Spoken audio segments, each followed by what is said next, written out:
સુરતમાં મહિલા સંમેલનમાં ગૃહ રાજ્યમંત્રી હર્ષ સંઘવીએ દીકરીના પરિવારને સલાહ આપી। હર્ષ સંઘવીએ કહ્યું કે કોઈ જાણી જોઈને પોતાનું નામ બદલી દીકરીને પ્રેમ જાળમાં ફસાવી જિંદગી નર્ક બનાવવાનો પ્રયત્ન કરે તે સમયે દીકરીના પરિવારની ટીકા ન કરતા પહેલા દીકરીના સહયોગમાં ઊભા રહેવાની જરૂર છે। સમાજમાં માત્ર વિચારોમાં બદલાવ લાવવાની જરૂર છે। કોઈની દીકરીની માત્ર ચર્ચા કરીને પરિવારની હિંમત તોડવાને બદલે દીકરીનો હાથ પકડી નજીકના પોલીસ સ્ટેશનમાં લઈ જઈ ન્યાય અપાવવાનું કામ કરવું જોઈએ।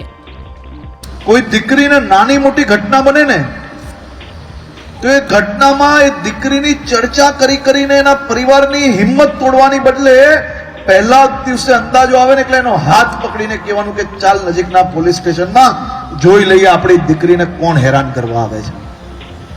આ વિચારો જોડે આપણે લોકો આગળ વધવું પડશે। સમાજમાં કોઈ આપણી દીકરીઓને